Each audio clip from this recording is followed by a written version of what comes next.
Unless otherwise indicated, Ratchet Book Club is intended for a mature audience. Viewer discretion is greatly advised.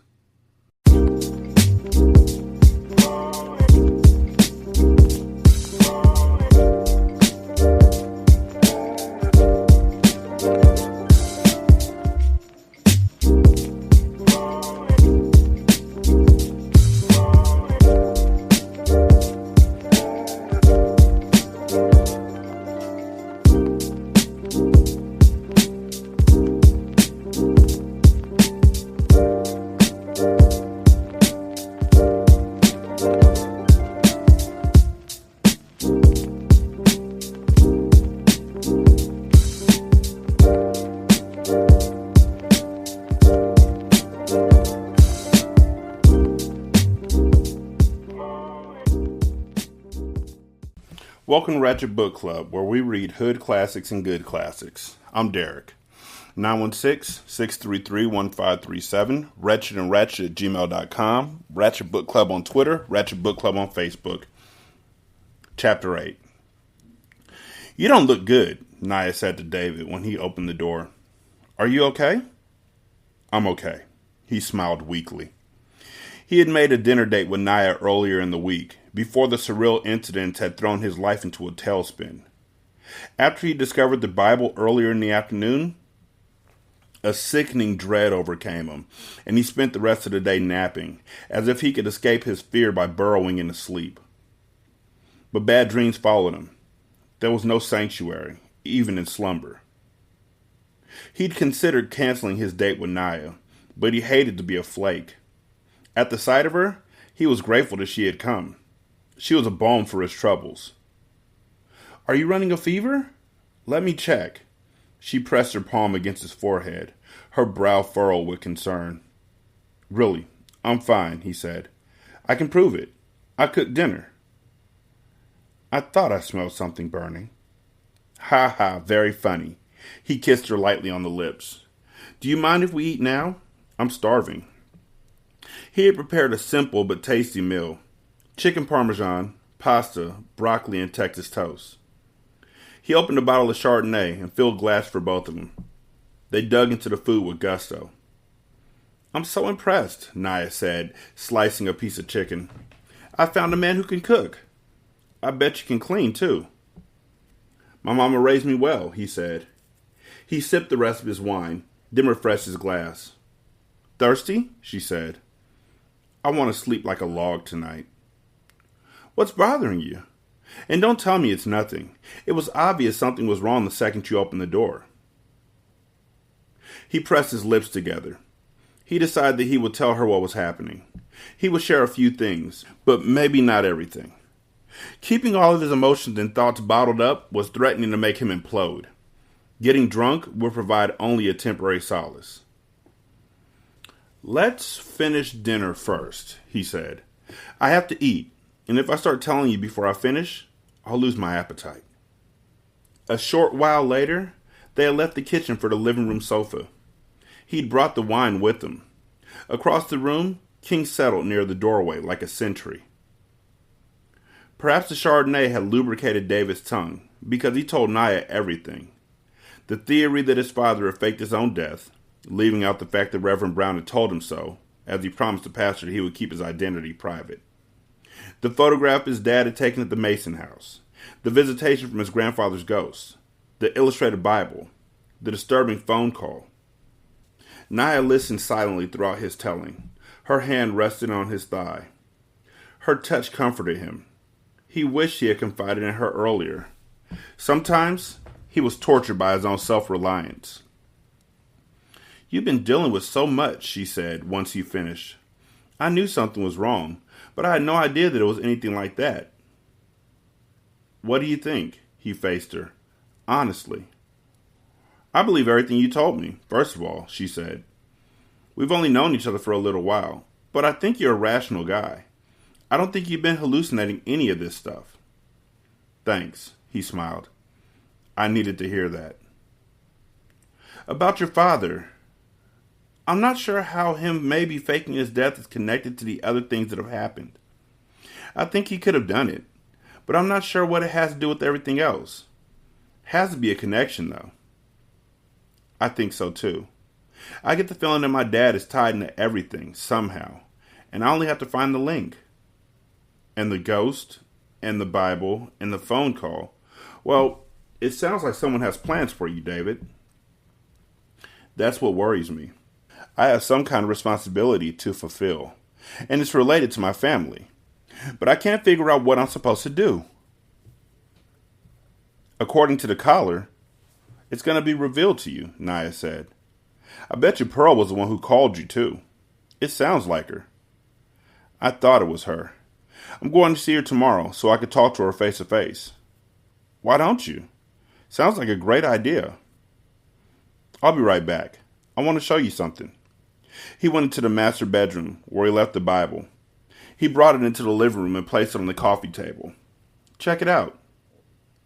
He pointed out the simple family tree on the inside cover that began with William Hunter and ended with his own name. He showed her the illustrations, too. Her eyes were thoughtful. This is really something. And you're right, these definitely aren't scenes from Bible stories. But it looks like each scene is part of a story. They seem to be arranged chronologically. I think so too, she said. First, you got this muscular man, looks like he was a slave, leaving his shack armed with this knife. Then he's fighting some wild-looking people. After that, he and some other guys are going to an Indian camp, like they want help. She flipped pages. Here, we've got 7 dudes, 3 blacks, 2 whites, and 2 Indians. A rainbow coalition of fighters, really. About to make a move on a cave that looks like it's guarded by some vicious dogs. Next, they're actually in the cave, with the main guy holding a torch and leading them. And there are only 4 men left.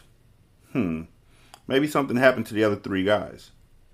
Then, the guys are fighting these savages from before, who look like they've been caught sleeping. Now, in this last one, the hero is about to fight this giant, and it looks like they're deep in the cave. There's one more in the back, David said. Naya found it. Okay, they are in the cave. The walls are crumbling down, trapping the giant inside. The hero is running away. Whoever he was, David said. Unfortunately, my great-granddad didn't write name tags on these characters. It's like a fairy tale, she said. She tapped the book. This giant, along with the crazy-looking folks the men were fighting, they look kind of like monsters, don't you think? Yeah, it's the men against the monsters. Right. And we both know the monsters aren't real. So maybe it's all fiction. A tall tale, he said. He sighed. Maybe you're right. Make-believe, sweetie. She closed the Bible. She smiled. Don't worry about this. Focus on the other things, which I'm going to help you figure out, by the way. Thanks for giving me some perspective, he said. I'll stop worrying about it. Still, why did he have the nagging feeling that he should be worried? As Kyle stared into his father's eyes, he gasped. Diallo had the deepest, blackest irises he had ever seen in a vampire, like bottomless pits. Mahmoud, too, emitted a sound of surprise. He clutched the bed rail. Diallo slowly blinked. His face crinkled into a grimace of confusion. You are safe, Diallo, Kyle said. He wanted to touch his father, to reassure him, but instinct warned him to keep his distance. Safe, monsieur, Mahmoud said. Before Kyle could stop him, Mahmoud reached forward and rested his hand on Diallo's arm. What happened next was the most incredible act of savagery Kyle had ever witnessed. Moving with startling speed, Diallo sprang upright, simultaneously seizing Mahmoud's arm. With a wrenching jerk, he ripped Mahmoud's arm out of his socket as easily as a hungry man tearing a drumstick out of a roasted chicken. Warm blood spattered Kyle's face. He cried out and stumbled backward. Mahmoud collapsed against the floor. He murmured a silent mantra of agony, blood gushing from the ragged stump on his arm. Diallo tossed away the man's bloody limb. He leapt out the bed, the IV tube attached to his hand tearing out of his flesh. The IV rack clattered to the floor. Without slowing, Diallo pounced on Mahmoud. He was so fast, faster than Kyle had ever moved. His father's movement was a blur to even Kyle's vampire vision. Kyle retreated to the far wall. Fear tightened like a garrote around his throat. He had never foreseen that his father's awakening would happen like this. No Toro Mahmoud, Diallo had fastened his mouth against the man's neck. He sucked the blood greedily, moaning in animalistic pleasure. Revulsion roiled through Kyle, quickly replaced by sorrow. Mahmoud was lost to him. He had been an honorable man, an excellent agent, a true friend. Kyle regretted that Mahmoud had been the unfortunate victim of his father's raging hunger. Mahmoud was an idiot. I just want to say that real quick. If I don't know what vampire we looking for, I just know that my dude told me, we're going to find my daddy and he's a vampire. Until I know that the vampire is like my guy who drinks blood out of a Capri Sun packet, I'm not going near him and I'm definitely not touching him. Like, what? No. Vampire? I'll be over here. Hey, so here's what's going to happen. I'm going to get you all set up. And then I'm going to go back to Paris. And then, when it's cool, and he ain't going to try and kill no humans, call me up, and I'm going to say hi. But I'm not coming back to where he is. Y'all can come to where I am. But even then, I ain't coming to where he is, because I don't know him like that. But instead, he didn't. He put his hand on his arm like he was a friend or a pal or something, and got murked immediately. That's what he gets. But death was eventually inevitable for a man. His father was greater than a man. His life worth far more to Kyle than a dozen Mahmouds. See? What about your friends? Will they stand their ground? Will they let you down? Hey, hey. You've been dead for like 3 minutes, and he's like, my dad got to eat. Satiated on the human's blood, Diallo whirled around. He immediately spotted Kyle. You do not wish to attack me, Kyle said shakily. These are not the droids you are looking for. Blood dripped down Diallo's chin, covered the front of his silken bedclothes. His onyx black eyes blazed. He appeared to be every bit of the murderous monster their mother said he was. But he is not a monster, Kyle thought. I will not believe it. Diallo roared. He charged across the room. Kyle moved, narrowly avoiding getting crushed in Diallo's arms. He darted to the other side of the basin with all the speed he could manage. You do not move like a man, Diallo said. His voice was deep, yet ragged from disuse. He drew up to his full height, his head only inches beneath the ceiling. He coughed. The spasm rocked his body. Kyle had to get his father into bed again. In spite of Diallo's explosive bursts of violence, he was weak and vulnerable. He had not fully recovered from his hibernation. But he didn't dare to approach Diallo yet. You do not move like a man, Diallo said again, as if considering the thought. Are you a vampire? I am your son, Kyle cried. Diallo blinked. He appeared to be confused. I do not have a son. Leisha is my mother, Kyle said. You must remember her. Leisha. Emotion contorted Diallo's face. Closing his eyes and shaking his head, he dropped to his knees. Slowly, Kyle walked closer to him. She was pregnant with me when you last saw her, he said. You never knew. She didn't tell you. Diallo raised his face. Tears streamed down his cheeks. Leisha, you, Diallo said weakly. I feel Leisha in you. Kyle could not hold back his emotion any longer. He embraced his father and wept. Diallo held him close for a long time. Kyle wanted his father to return to bed, but Diallo refused. I must walk and use my legs again, Diallo said. He draped his arm across Kyle's shoulders. They shuffled in a circle around the candle-lit basement. Kyle held his father around the waist to keep him balanced. Speak to me, my son. We're in a strange place. How long have I been asleep? Kyle hesitated. Then he answered, 168 years. No, Diallo said. So long. But I had feared that I would sleep for an eternity. What do you remember of your life? Diallo sighed heavily. I remember it all. As I slept, I relived my life in dreams. Are we in Mississippi? Yes. We were close to the cave in which you were sleeping. I've lost so many years. So much living. Diallo stifled a sob. Sorrow clutched Kyle's heart. He could not fathom the disorientation that his father experienced. It had been said that for a vampire to recover emotionally and mentally from a prolonged sleep was more difficult than a physical rehabilitation process. Tell me everything that has happened, Diallo said. Spare nothing. To explain everything that has occurred in the world will require weeks, Father. I will give you the highlights. Kyle described how he and his mother, Leisha, left America when Civil War broke out to seek refuge in the African country of Liberia, a haven for many blacks who fled America. They spent decades in Liberia and other African nations, and eventually immigrated to Paris, where Leisha lived to this day. Diallo began to weep again.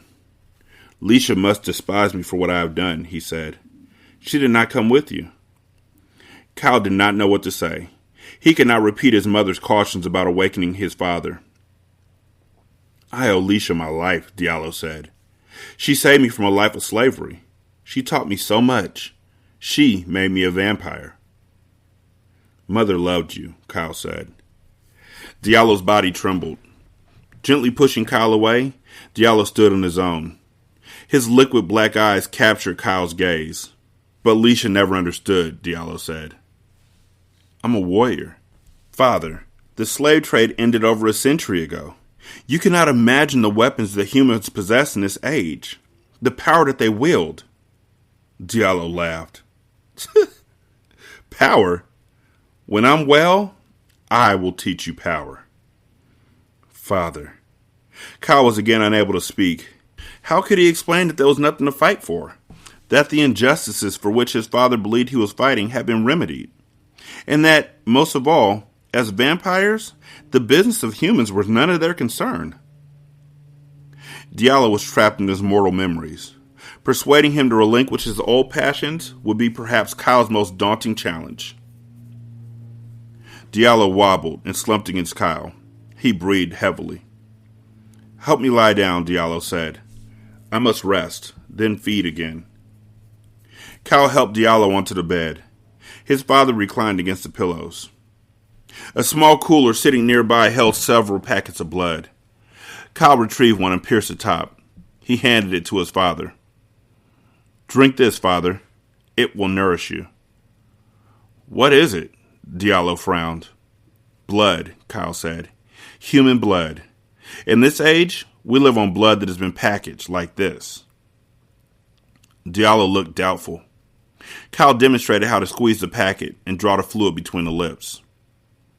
Diallo frowned, tried to mimic him. He vomited explosively. I cannot feed on this. Diallo flung the packet across the room. The blood tastes foul. But you must adapt to it, Kyle said. It is a safe way for us to nourish ourselves. We cannot hunt and kill prey, Father. Diallo dropped against the pillows. Sweat had broken out on his face. Kyle again attempted to feed him the packaged blood. Diallo gagged. I need live prey, Diallo said. Bring me a human. You don't understand what you're asking me. I need a live human, Diallo coughed. Or I fear I will die. Kyle paced. His father demanded the impossible. He had not hunted a human in decades, and found the idea inimical, offensive even, to his nature. He was not a predator. He counted humans as his friends and confidants. How could he prey on them? Mamu had been like a brother to him. Okay, Google. What's the definition of inimical? Here's the definition of inimical. Tending to obstruct or harm. His gaze flicked over Mamu's corpse. Father needed to feed on him. Now, he needs another. Mahmoud's death caused me sorrow, but I shall go on, for it was for a great purpose, my father's survival. What would it hurt me to kill a stranger to keep him alive? The coldness of Kyle's thoughts frightened him. He considered himself a civilized vampire, a lover of culture and art, with refined tastes and habits. Yet he was thinking of regressing into the kind of vampire that he despised, the ruthless predator. He went to Diallo. Hunger twisted his father's face, a face so much like his own. Diallo's hand found his, squeezed tightly. "Hunt for me, my son," Diallo whispered. "Save me." He had waited almost 170 years to find his father. Was a human's life worth that much? A human would never live to such an advanced age. He could not deny his father. He would not. He would do anything to keep Diallo alive. Kyle covered his father's hand with his own. "I'll return soon," he said. Kyle drove the Lexus Sport utility into town.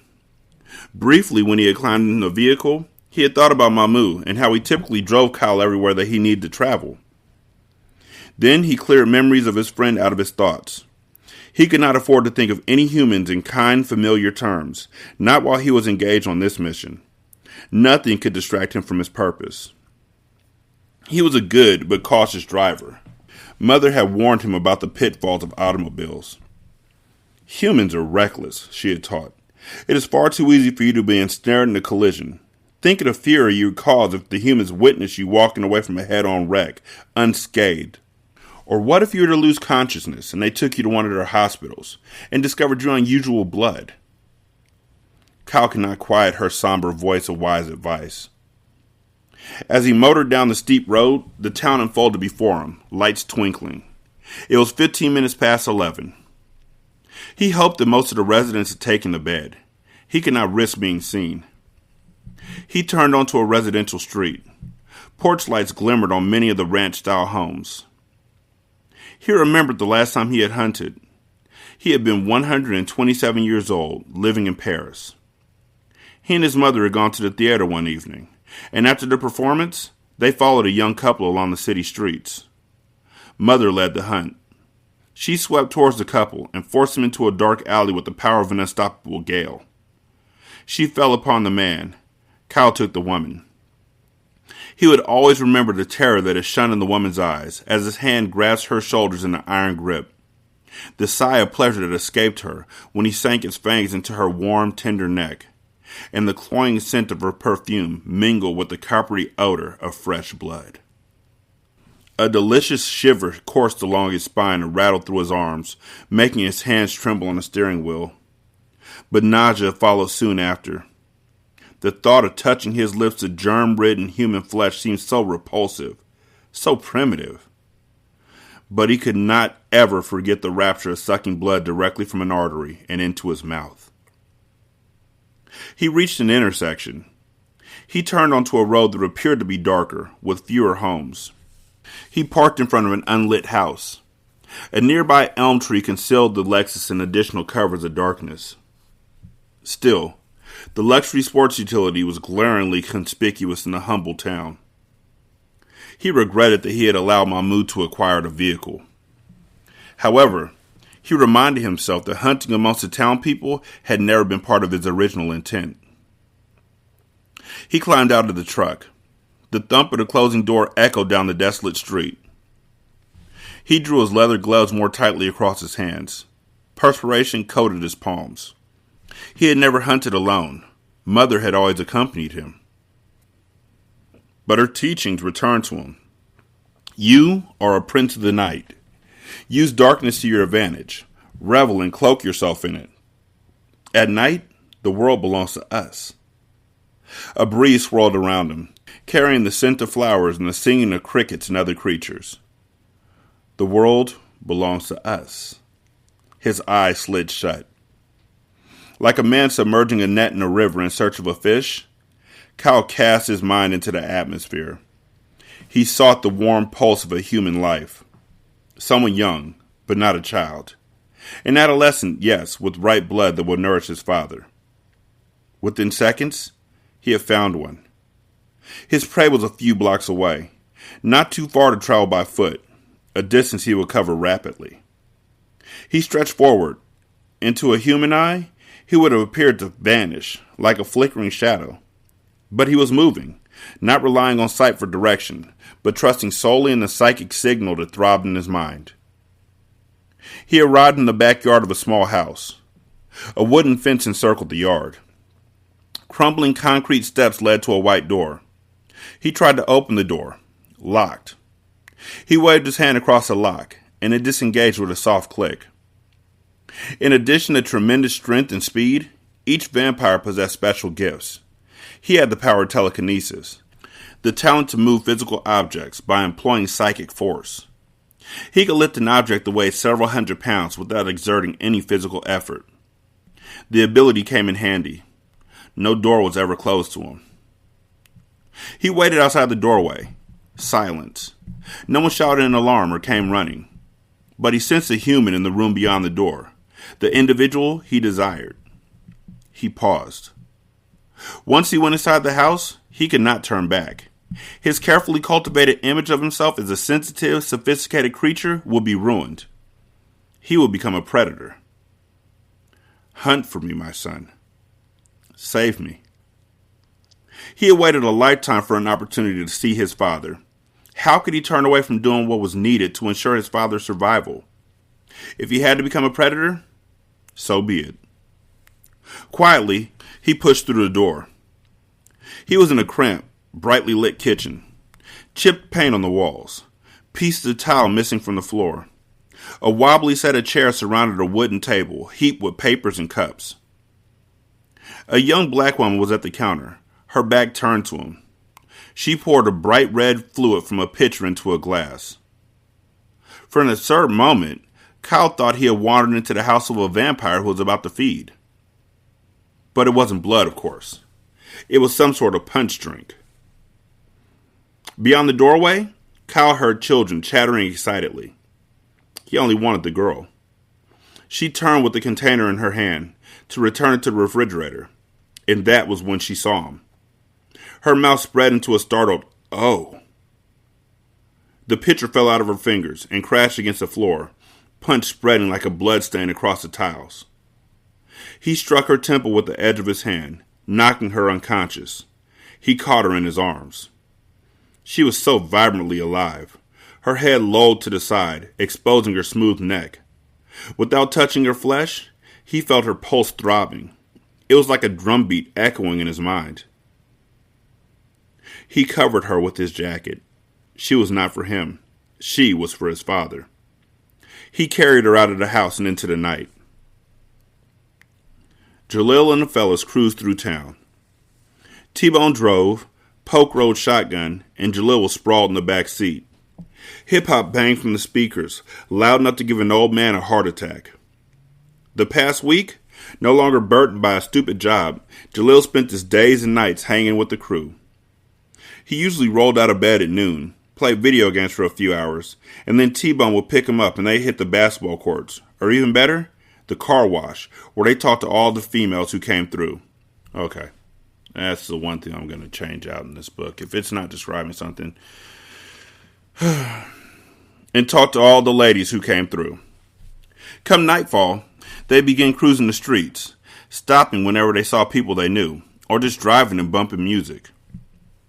Dad hadn't said anything to him about getting a job. Yet. Khalil could tell his old man had another plan brewing. School, another pain in the ass, started next week as well. He was going to enjoy his freedom while it lasted. They were driving aimlessly down a dark street, nodding to the slamming beat, when Jalil caught a swift movement on the periphery of his vision, like a large passing shadow. He looked through the rear windshield. A tall man dressed in black was putting a large covered package in the rear cargo area of a sports utility vehicle. Except the package had a pair of dangling legs. "Stop the car," Jalil said. He lunged forward and grabbed a fistful of T-Bone's jersey. "Man, someone's putting a dead body in that truck." "What?" T-Bone lowered the volume of the music. "What the hell are you talking about?" "The Lexus we just passed, man. Jalil had both knees on the seat cushion and stared out the window. The man who put the body, Jalil was sure it was a body, inside the trunk and moved to the driver's side door. A dude was putting a body in the trunk. You high as hell and hallucinating shit, Polk said. You ain't seen nothing. The taillights of the Lexus flared. The vehicle moved forward, away from them. He's getting away, Jalil said. I'm not lying and I'm not seeing things. I saw him put something in the trunk that had legs like a person. Like a woman's legs? T-Bone said. All nice and smooth? Yeah, I think so, Jalil said, amazed that T-Bone had seen it too. Did she have long, silky hair? T-Bone said. Make you want to run your fingers through it? I don't know. I didn't see her hair. Did she have a face like Halle Berry? T-Bone said. Jalil frowned. Fellas, I'm serious. T-Bone and Polk broke into wild laughter. That's the weed working on you, Jay, Polk said. Chill out and enjoy the ride, man. Whatever, Jalil said. The Lexus had rolled out of sight. He began to wonder if his boys were right. Maybe he hadn't seen a man putting a body in the trunk. Maybe he had been hallucinating. He was, after all, as high as a space satellite. But if it were only an illusion, why was he so afraid? Kyle presented the unconscious young woman to his father, like a gift. Diallo sat up in the bed. He smiled. Ah, my son, I'm proud of you. You saved me. As I lay here, I have felt my life slipping away. I will never let you go hungry. Kyle placed the woman on his father's lap. Hurry, before she wakes. Diallo savagely twisted the woman's head, lifted her neck to his mouth, and plunged his fangs into her jugular vein. Blood spurted. The woman sighed, a sensual sound. The coppery odor of fresh blood permeated the air. A pleasant chill passed through Kyle as he watched his father feed. He marveled that he could enjoy watching a vampire feast on a human. The mere thought used to revolt him. Something was happening to him, he realized. A profound change was occurring deep in his psyche, like tectonic plates shifting under the Earth's surface. He was certain that finding his father, finally, had triggered the transformation. He was metamorphosing into a mature vampire, more daring, more confident, more in touch with his natural desires. As he watched his father suck the human's blood, he licked his lips. Suddenly, he was hungry, famished, although he had fed only a couple hours ago on a packet of blood. Perhaps his father would share the woman with him. But Diallo did not offer. He drained the human's blood, then carelessly flung the corpse off the bed. Kyle's hunger vanished. He wasn't genuinely hungry. What was wrong with him? He had to maintain control of himself. Hunting prey for his father was essential, but only until his father had adapted to packaged blood. He could not join his father in feeding on live prey. If he did, they would regress into predatory savages. The idea was madness. But only yesterday, I had thought that murdering a human was madness too, hadn't I? You're in turmoil, my son, Diallo said. He rested his hand on Kyle's shoulder. Sit with me. Kyle sat on the edge of the bed. What troubles you? Diallo said. Mother has taught me a different way of life for a vampire, Kyle said. A way that she feels is more civilized. Diallo smiled. Leisha's wise, but she is a woman. You are a male, and I'm your father. Only I can show you how a powerful male vampire ought to conduct himself. His father's eyes were dark, absorbing. I needed you to save me, Diallo said. You need me to guide you. We need each other, my son. Yes, father, Kyle said. Intense emotion swelled his lungs, making it hard to breathe. He had never experienced such heartfelt connection with anyone, vampire or human. We need a daylight watcher, Diallo said. I understand that the man you had befriended served in such a capacity, but he is no more. I will show you a watcher that is better than a man. What do you mean? Help me walk. Let's go outdoors. Kyle assisted his father in getting off the bed. Across the basement, a short flight of steps ended at a solid set of storm doors. The doors were unlocked. Kyle had brought the woman into the cellar through this doorway. They ascended the stairs and walked into the night. It was cool and quiet. The sky was clear, sprinkled with stars and a pale half moon. Diallo drew in a deep, deep breath. He laughed like a giddy child. The night, Diallo said. I have missed the freedom of darkness. At night, all things are possible for us. Always remember that truth. All things? Kyle said. Instead of answering, Diallo dropped to his knees in the grass. Alarmed, Kyle went to him, but Diallo waved him away. His father ripped away the sleeves of his silk shirt, exposing his muscular arms. He spread his arms to their full length. He closed his eyes and raised his face heavenward. Moonlight seemed to shimmer around his head like a halo. What is he doing? Kyle wondered. His father's behavior did not follow anything Mother had taught him. What was this talk of finding a watcher who was better than a man? Tension thickened the air as his father meditated, his body like an onyx statue. The silence endured for several minutes, and then Kyle heard, faintly, the gallop of approaching animals.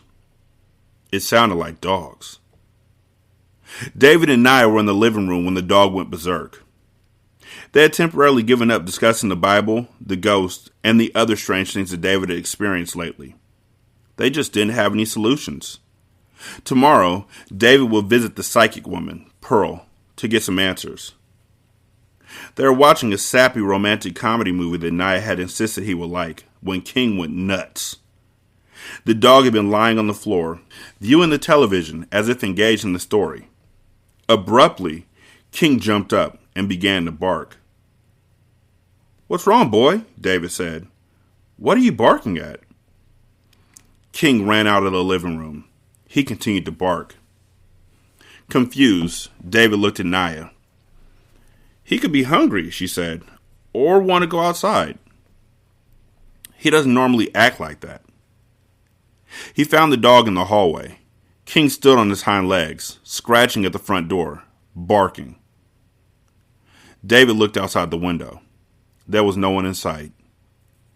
King quit barking and whined. What is it, boy? David said. The dog looked at him with such yearning, as though frustrated by their inability to communicate directly. What's wrong? David said. King ran to a window. He scratched the glass. He whined. Do you want to go outside? David said. Want to go outside? Whenever David made the suggestion in the past, if King wanted to take him up on it, he wagged his tail. King's tail did not wag this time. David grasped at the doorknob. King growled. The dog only growled at him when they were play fighting, and there was nothing playful about what was happening now. Cold anxiety touched David's spine. He was not afraid of his dog. He was afraid of what his dog evidently sensed, a threat that he could not see on his own. He went to a window and looked outdoors once more. He saw only the night, silent, deep. Stories that his father had faked his death, ghostly visitations, anonymous phone calls, mysterious family Bibles. So much bizarre stuff. Add a freaked out German shepherd to the list. Is everything okay in there? Nia said. Why don't you answer her? David said to King. You seem to be the one with the sixth sense. King trotted past David and into the living room. The dog settled on the carpet beside the coffee table. He was his ordinary, lazy self again. One of these days, David said, you're going to have to learn how to talk, or write, or something, and you're going to tell me what that show was all about, Mr. King. King yawned. Puzzled, but deciding to leave it alone, David returned to the living room. Kyle watched his father as the approach of the dogs grew louder. Diallo remained kneeling, arms spread, eyes closed, face tilted skyward, like a worshiper of the moon.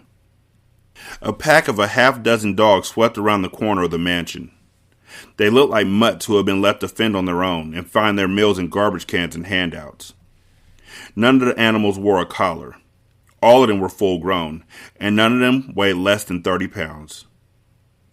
The hounds passed Kyle as though he did not exist. They gathered around Diallo. Oddly, though the dogs were excited and panting, they did not bark. They were quiet, expectant. Kyle had never witnessed a vampire using a canine for any purposes whatsoever, other than ordinary security. His father, he believed, was going to do something with these beasts that Kyle had never seen before. Diallo uttered a soft cry.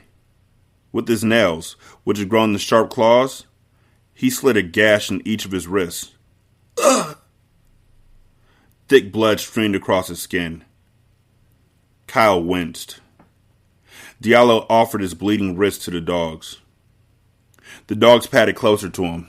They lapped the blood, 3 of the hounds on each of his arms. Comprehension came to Kyle. Diallo was going to make these hounds his servants.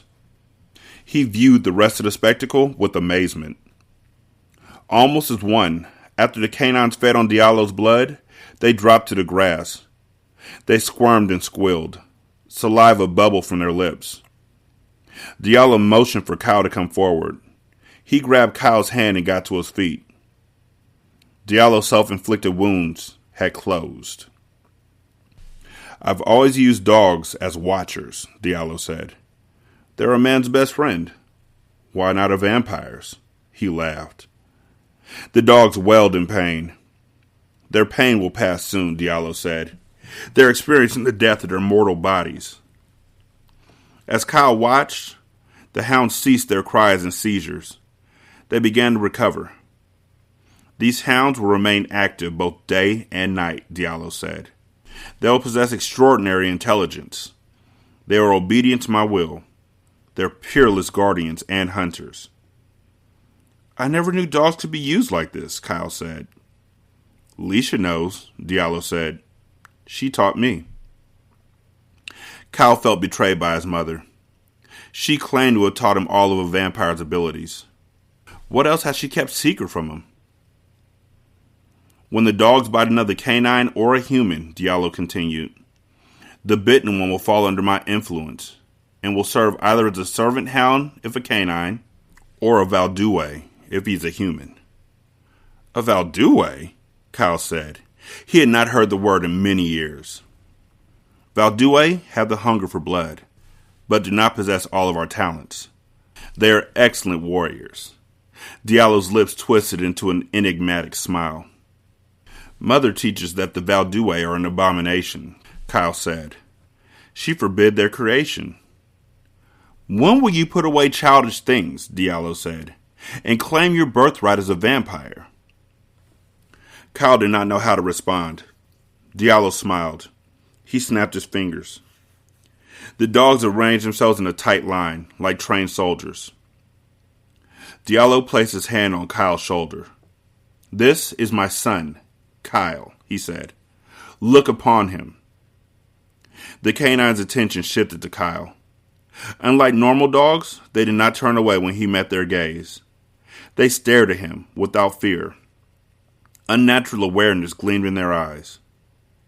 You will obey Kyle as you obey me, Diallo said. He sits on my right hand. You are my warriors. Father speaks as though he is preparing for battle, Kyle thought. In unison, the dogs howled. 916-633-1537, wretchedandratchet@gmail.com, Ratchet Book Club on Twitter, Ratchet Book Club on Facebook. You can leave a review on Podchaser, and then you can copy that and put it on Apple Podcasts, and then copy that, and then put it on Good Pods app. Leave 5 stars for each one. You can donate to the show at patreon.com/single simulcast. Also at buymeacoffee.com/sscast, and at the Good Pods app. You can donate at our tip jar. All money goes towards buying books for Ratchet Book Club and for buying movies for Hindsight. Also, if you'd be so kind, buy the book. Like, this book is really dope, and I really want y'all to support these authors. So you can buy the book on Amazon by using the link that I have in the show notes, or by going to the link tree, which is linktree/Ratchet Books. Thank y'all so much for listening. I greatly appreciate it. Y'all be good. I'm going to holler at you later. Peace.